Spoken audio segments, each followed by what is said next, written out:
What made Bimal Roy special? That's a very lovely question.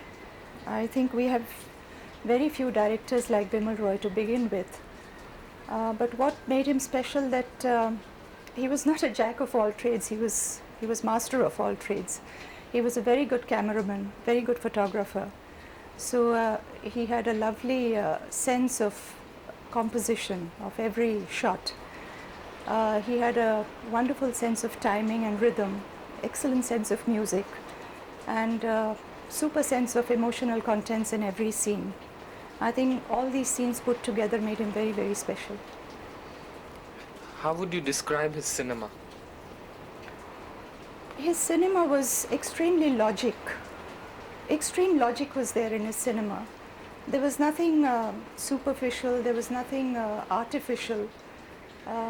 Every scene, every expression, every situation was extremely logical. I mean, the viewer always thought, yes, this could happen even to us. It was like that. You talked about him as a still photographer. What kind of stills did he take? Well, not only as a still photographer, he was a very good cameraman in movies. And you see, basically he had an excellent sense of lighting. He had an excellent sense of composition of every frame. And his composition spoke a lot of the mood of that very picture, that very frame. Would you say he made movies that were specially compassionate about women? Was he ahead of his time in thinking about women? Yes, he did make movies specially for women, definitely. I don't think he was ahead of his times because those were the times actually where movies were made entirely female-oriented movies. And he was really a master at that because the way he handled subjects on women, I don't think any other director did, not at least in those days. Bimal Da wasn't very demonstrative, evidently. Could this be mistaken for coldness? No, not at all. I mean, at least not by the people who have known him well. They knew he was a very quiet person, extremely quiet and calm nature. So there was no question of demonstrating at all. He wouldn't do anything crazy or anything which would seem artificial. As I said, even his films were very logical. There was no artificiality in his films. And basically by nature also, he was a very logical person, very down to earth. And he'd say something nice if he felt like saying, not just to please somebody. That's the way it was. And if he didn't say something nice, it didn't mean that he didn't sort of feel it. I mean, the other person just understood that, well, he felt nice too. That's it. As an artist, didn't you feel possessive about the director and missed not working in his later films after Bandini? No, as an artist, I didn't feel possessive about him as a director because I felt that he knew my potential. And if he had a suitable role for me, he would definitely come to me. It's not that he sort of didn't come to me because he opted for somebody who would be more well known or where the distributors would opt for those particular artists, like say box office. No, I never go by that. And him as a director, I'd never once doubt his intentions of not taking me for later films. I'm absolutely certain if there was a role suitable for me, he would have taken me. Which is your favorite Bimal Roy film? Between Bandini and Sujatha, Bandini is definitely a much more beautiful film, in my opinion at least. Do you think something went wrong with his films later, after Parak? Well, to tell you the truth, I haven't seen many of his later made films. But I personally felt that the depth that was there in Sujatha and Bandini were slightly lacking in his later films. I really can't pinpoint why, and I don't know the reason at all, because I never really saw the films with the view to analyze what really went wrong or what was lacking, or maybe that was the subject he chose and he did his best keeping that subject in mind. But Sujatha and Bandini were very, very deep subjects, and probably they came out better than the rest. Why don't such directors exist anymore? That's a very very potent question. I think today's directors cater more for the public, where at least they feel that the public wants the violence, sex, atrocities, and all sorts of commercialism, all sorts of illogic. And well, it becomes a vicious circle. You see, the distributors want them to give such films, and the directors sort of cater to that kind of thing.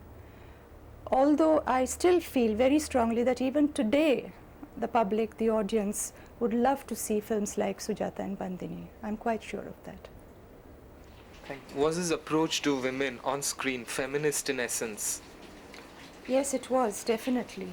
I think he understood women's emotions thoroughly, absolutely, and sort of, it touched deep down the core of a woman's heart. And that's why I think all the portrayals were so authentic and so appealing. Did he like a woman to be independent? Well, that really depended on the role the woman was supposed to be playing in that particular film that he was making. It really didn't matter whether she was independent or not. It's just the role that mattered. Could you put the question and the answer next time? How did you get Sujatha? Sujatha was a marvelous experience. I got the offer from Bimal soon after I made Paying Guest, and I wanted to hear the story. So he had a story session, and he and the story writers and the rest of the unit, we all congregated at his office, and they related the story to me. And I was very happy with the subject, and Bimal was a little worried whether I would accept the role, because I was supposed to be a little deglamorized, in the sense I was supposed to have a dark complexion, and being an achut, you see, the untouchable girl. And he said, okay, well, you don't mind wearing a darker makeup? And I quipped back, I said, do I have to wear makeup? I'm dark as it is. So he started laughing, and I thought, he thought that his battle was won already, So of course I didn't mind wearing a dark makeup, and because the film was in black and white, I had to wear a little darker makeup than my own complexion. So it would sort of stand out as a definitely darker looking person. And I loved the subject, I loved the role, and I looked forward to making it. What was the subject? Sujatha was a subject of an untouchable girl, where she's brought up in a Brahmin family. I mean, Brahmins are absolutely orthodox as far as untouchability is concerned, and how she's brought up very well in that family, and how she falls in love with a Brahmin boy, whom the family is wanting to get married to their own daughter. And the boy falls in love with Sujatha too, and how there's a conflict between the family and Sujatha and the Brahmin boy and all that sort of thing. And ultimately how the whole thing is squashed off when the mother of this family, she needs blood transfusion, and it's only this untouchable girl's blood is correct for her, and how that blood transfusion takes place. And that just proves that caste and creed and all doesn't really matter. What kind of homework went into this role? Frankly, working with Bimal Roy, there was really no homework at all, because he let the artists so free to do whatever they wanted, as long as they understood their role thoroughly. They understood the whole script and the whole subject, the complete essence of the whole film thoroughly. He was very sure that they'd sort of just flow with it, and he just let you do exactly what you felt like doing in that role, because he knew you were playing that very character. So frankly speaking, there was no homework at all. We just used to go on the sets, and we knew what scenes were supposed to be taken on that particular day, and we just do the scene as it comes. How did you play a low caste girl? Did you observe any? No, as I said again, this also entails homework, but no, even there I didn't. because I wanted to go thoroughly with Bimal Da's conception of the character instead of having my own conception of it or my own sort of pre-thinking and all that sort of thing. I didn't want to have set ideas about my own role. So I always believe in letting the director sort of tell me what he wants and what is his conception of the role first. And then I try to adhere by it, you see. Did he make you speak through your eyes and facial expressions more than reams of dialogue? Oh yes, very much. Bimal Da sort of believed more in eye expressions, more in silence, more in sort of little gestures of the face, maybe like biting of a lip or a flicker of an eye, like a twitch of a lip or a cheek, or something which sort of gave the right mood and the right feeling of that particular scene. And he believed a lot in holding the shot silent, but he had a terrific sense of timing. I mean, he wouldn't hold it unnecessarily just to make an impact or just to sort of let it seem like a gimmick. And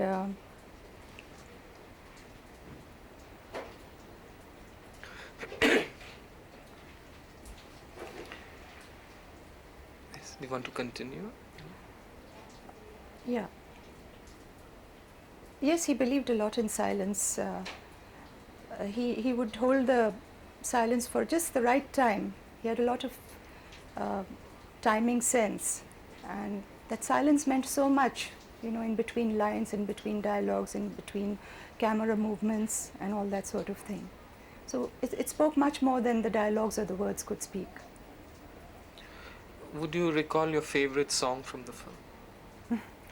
I think Sujatha had a lot of lovely songs, lots of them. In fact, the whole music was so beautiful. But one of the very lovely songs is Kali Ghata Chai, Mora Jiya Lalachai. That was a lovely song. The other one was Bachpan Ke Din, which was picturized on Shashikala and myself. And of course, the third very beautiful song sung by Talat Mahmood was Jalte Hain Jiske Liye, which was picturized on Mr. Sunil Dutt. Could you hum us a bar, please?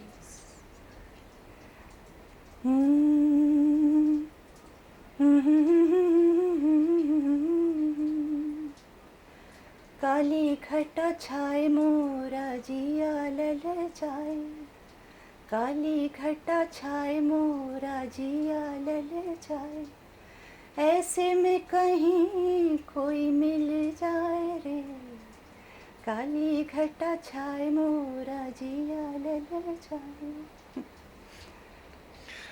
Did he believe in many rehearsals, many takes? Bimal Da didn't believe in very many rehearsals because he thought spontaneity came only in scenes which were rehearsed very, very little, you see, unless there were a lot of movements of the trolley and the camera and the lighting and other artists, and so many coordinations were necessary. Then only we sort of tended to rehearse a few times. Otherwise, basically, if the scene was sort of rehearsed, he didn't take very many rehearsals. Would he go into many takes? No, even the takes were very few, because he would get an okay take almost in the first go. I think his artists were so geared up. There was a lot of rapport between himself and his artists. Passing now. Questions? Well, in most of his films, there were very, very difficult scenes, extremely difficult scenes. At least when you saw the film, they looked very difficult scenes. Particularly, I'll give an example of a scene from Bandini, where my character, Kalyani, is contemplating to murder the woman whom she eventually murders. That was the scene. It was entirely a director's scene, although it looked as if I did a lot of good acting in that. But thanks to Bimal Da, the way he took the shots, it's where she's sitting all alone in her room, and she's really fighting mentally what to do, whether to do it or not to do it, whether to kill this woman or not to kill this woman. And actually, it's a scene where she has given her a poison, and she's come back and sat into this room. And then she's just wondering, have I done the right thing? and what's going to happen. She has nothing, she just doesn't know what's going to happen. And Bimal Da gave an effect of a welding going on next door to this particular house or room. And he just gave flashes of those welding lights, you know. I think it was such a beautiful effect. It gave the mental condition of this girl, this Kalyani, in this kind of a situation. I thought that was a beautiful scene and very difficult, I thought, to make it come about on the screen the way it did.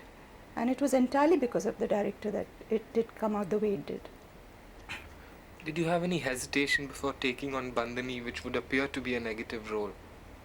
No, not at all. Well, negative in the sense that she happens to murder somebody, but there was a lot of sympathy to that character. It was a beautiful role. I think it's one of my favorite roles that I have played so far. And there were so many shades in that particular role, right from a young girl to a murderess. It was a beautiful role. No, I didn't have any hesitation to accept that role at all. Do you think actresses of the time would have taken it up? Perhaps, yes. I mean, particularly if they knew that a director like Bimal Roy is going to direct, I don't see why they shouldn't. Of course they would have. Could you speak about the song Mura Gorang Laile? Yes, that was another beautiful song in this film, Bandini. First of all, Barman Dada's music was so beautiful. A very, very peculiar thing of that song was its rhythm. It had a very peculiar rhythm. And it sort of went like this. Da da da da da da da da, tit tit tit tit tit, da da da da da da da da, la la la la la. छुप जाऊंगी रात ही में मोहे P का संग दे दे, ta ta ta ta ta. So you see, if you hear the song and the instruments that are used, the rhythm that is used, it's absolutely delightful, beautiful. Was there a problem about its changed ending, whether the girl should go to Dharmender or Ashok Kumar in the end? No, in Bandini, of course, there were people who would suggest, according to the distribution rules, you know, the distributors always wanted a happy ending and they wanted the romantic couple to be together and towards the end unite and all that sort of thing. And of course there were suggestions by a few people that Kalyani's character should go back to the younger boy, that is Dharminder, and not to Dada Muni, not to Ashok Kumar, because Ashok Kumar was supposed to be a much older person in that film. But Bimal Da was absolutely certain of what he wanted, because the whole essence of that story was that she had been in love with the older man, and ultimately, I mean, she even murdered this woman who happened to be the older man's wife, because this older man was very, very unhappy. And I thought it was obvious that she had to go just to the older man. There was no question about it. How would he direct you, particularly for scenes calling for emotional intensity? Bimal Da was a very quiet person, and when he was directing scenes of emotional intensity, he would come to his artists. For example, he would come to me and very quietly, I mean, hardly under his breath, he would say, Nutan, this is this, this is this, this is the scene, this is the mood I want, and this is how I would like you to do it. And you know the rest, you know, I mean, he'd know that I'd sort of grasped it and I'd give it to him exactly the way he wanted. And so I'd give him a rehearsal and I'd say, Dada, I'll do it a little better in the take, because I'm a take artist, you see, and I don't want to give my full, all my 100% of acting in the rehearsals, because I feel I'll lose the spontaneity when I'm doing the take. So, and he knew that too. So we'd sort of rehearse a little roughly, and then finally he'd get exactly what he wanted. He'd never get upset. Bimal Da would never get upset. I don't think, I mean, I did 2 films with him, Sujatha and Bandini, but I've never ever seen him getting annoyed on the sets or even at his house. I've visited him a few times. I've never seen him lose his temper. I've never seen him shout at anyone. In fact, we hardly heard his voice on the sets. He was such a quiet person and so tolerant, absolutely tolerant and totally peaceful.